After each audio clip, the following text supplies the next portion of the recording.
සමය රෝග සායනවල දකින බොහොමයක් පාසල් වයසේ දරුවන් අතරේ විශේෂයෙන්ම පාසල් යන වයසේ ගැහැණු ළමයින් අතරේ දකින ඉතා සුලභ ඒ වගේම ඉතා පීඩාකාරී රෝගී තත්ත්වයක් තමයි මේ හිසෙහි ඇතිවන උකුණන් කියන්නේ.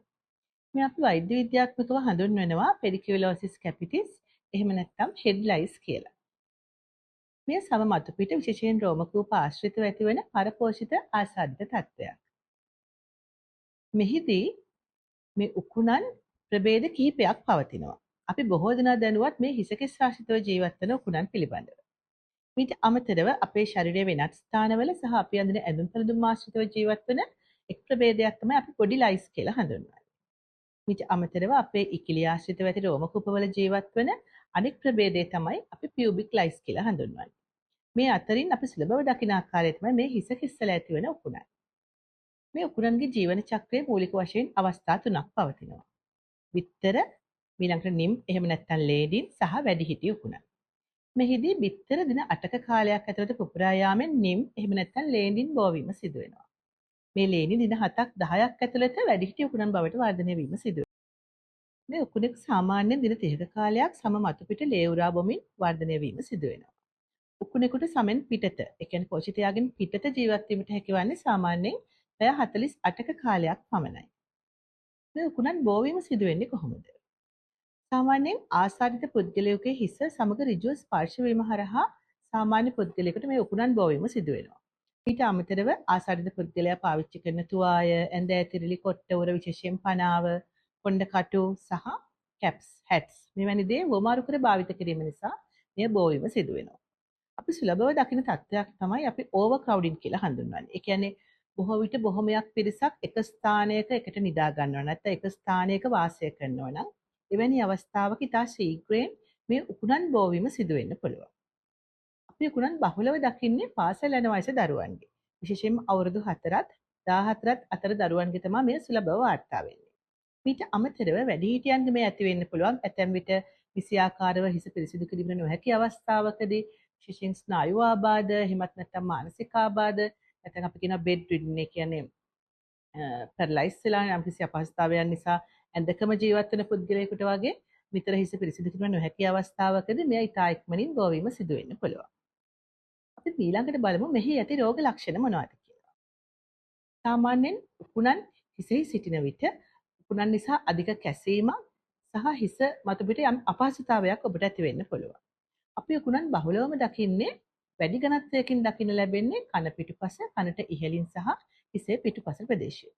මේ උකුණන් ලේ උරා බීම නිසා සම මතු පිට හිසෙහි තුවාල ඇතිවීම සිදු වෙනවා.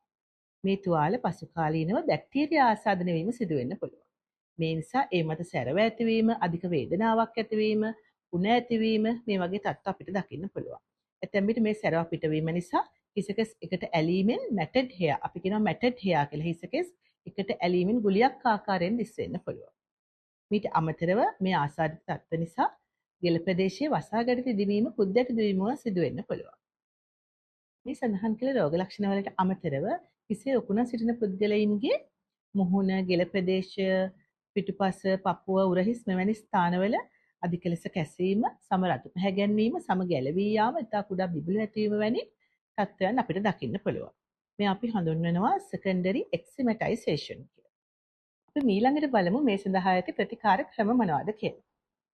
මා විශේෂයෙන් සඳහන් කළ යුතුයි උකුණන් හේතුවෙන් ඔබේ හිස ආසාදනයට ලක්වන අවස්ථාවකදී නම් මුලින්ම ප්‍රතිජීවක ඖෂධ ලබා දීම සිදු කළ යුතුයි. ඊළඟට උකුණ සඳහා ඇති ප්‍රතිකාර ක්‍රම ප්‍රධාන වශයෙන් කොටස් දෙකකට වර්ගීකරණය කරනවා. එක ආකාරයක් තමයි ඖෂධීය ප්‍රතිකාර ක්‍රම, අනෙක් වර්ගය තමයි ඖෂධීය නොවන. එහෙම නැත්නම් භෞතික නැත්නම් ෆිසිකල් මෙතඩ්ස්.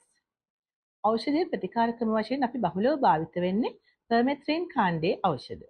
ඇතැම් විට ඩයිමෙතිකෝන් කාණ්ඩයේ ඖෂධ භාවිත කිරීමකුත් සිදු කරනු ලබනවා. මෙහිදී 1% පර්මෙත්‍රින් දියරය හෝ එය නොමැති අවස්ථාවකදී නම් 5% පර්මෙත්‍රින් දියරය ආලේප කිරීම සිදු කළ හැකියි. මෙහිදී හිසකෙස්වල නියමිත ආකාරයෙන් ආලේප කිරීමත්, වෛද්‍යවරයා විසින් නිර්දේශ කරන කාලය හිසකෙස්වල ආලේප කර තබා ගැනීමත්, ඉන්පසු සෝදා හැරීමත් සිදු කළ යුතුයි. මෙහිදී වැදගත් කාරණය තමයි ඔබ මෙය ඇස් හෝ මුඛය වැනි ස්ථානවල නොගෑවෙනසේ ආලේප කළ යුතුයි. අනෙත් වැදගත් කාරණය තමයි මේ උකුණන් බහුලව ජීවත් වීම සිදු වෙන්නේ හිසකෙස් සමට සම්බන්ධ වෙන ස්ථානයේ. මේ නිසා ඔබ මෙම තියර ආලේප කිරීමේදී හිසකෙස් මතුපිට පමණක් ආලේප කිරීම ප්‍රමාණවත් වන්නේ නැහැ. මෙහිදී හිසකෙස් මතුපිට වගේම හිසකෙස් සමට සම්බන්ධ වන ස්ථානය සහ සම මතුපිට ආලේප කිරීමත් ඉතාම වැදගත්. මෙහිදී මෙය නිසියාකාරයෙන් හිස මත පතුරවා හැරීම සඳහා පනාවක් භාවිතයෙන් පීරීම සිදු කළ හැකියි. මේ සඳහන් කළ ඖෂධ මගින් සාමාන්‍යයෙන් විනාශ වීම සිදුවන්නේ වැඩිහිටි උකුණන් පමණයි. ලේඩින් හෝ බිත්තර විනාශ වීමක් සිදුවන්නේ නැහැ.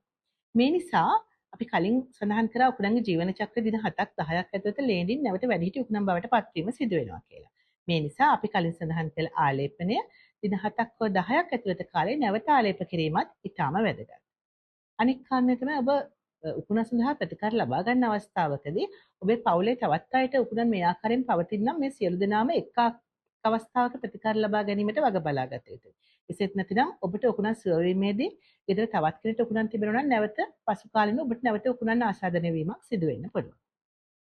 අපි ඊළඟට බලමු මේ සඳහා ඇති ෆිසිකල් මෙතඩ්ස් භෞතික ක්‍රම මොනවද කියලා. මෙහිදී වැදගත්ම කරුණ තමයි ඔබ දිනපතා ස්නානය කිරීම. ඔබේ හිසකෙස් කොටට කපා ඉතා පිරිසිදුව තබා ගැනීම. අනිත් වැදගත්ම කාරණය තමයි මෙහිදී ඔබ දිනපතා කුඩා සිහින් දැටි සහිත පනාවක් මාර්ගයෙන් හිසකෙස් පීරා උකුණන් සහ ලේනින් ඉවත් කිරීම සිදු කළ යුතුයි. මෙහිදී විශේෂත්වය තමයි අපි සඳහන් කරන සාමාන්‍ය දිනකට විනාඩි 30ක කාලයක් පමණ මේ ආකාරයෙන් හොඳින් පීරා උකුණන් සහ ලේනින් ඉවත් කිරීම. මෙහිදී හිසකෙස් තෙත්ව පවතින අවස්ථාවකදී එහෙම නැත්නම් අපි කලින් සඳහන් කළ ඖෂධ ආලේප කර අවස්ථාවකදී වගේ නම් ඉතා පහසුවෙන් මේ ලේනින් සහ උකුණන් පීරා ඉවත් කිරීම සිදු කළ හැකියි. ඊළඟට ඔබේ හිසකෙස් උණුසුම් වාතය ආධාරයෙන් වියලා ගැනීමත් එක් ප්‍රතිකර්ම ක්‍රමයක්. මීට අමතරව ඔබ භාවිත කරන තුවාය, කොට්ට උර, ඇඳ ඇතිරිලි, තොප්පි, පනාව සහ ඒ වගේම කොණ්ඩ කටු මෙවැනි දෑ හොඳින් සෝදා පිරිසිදු කර අවුවේ වේලා නැවත භාවිතයට ගැනීම සිදු කළ යුතුයි. වගේම මෙය ඔබේ නිවසේ අනිත් අය සමග හුවමාරු කර භාවිත නොකළ යුතුයි. මෙම ප්‍රතිකර්ම ක්‍රම භාවිත කිරීම මගින් ඔබට උකුණු වදුරෙන් සම්පූර්ණයෙන් අත් මිදිය හැකියි.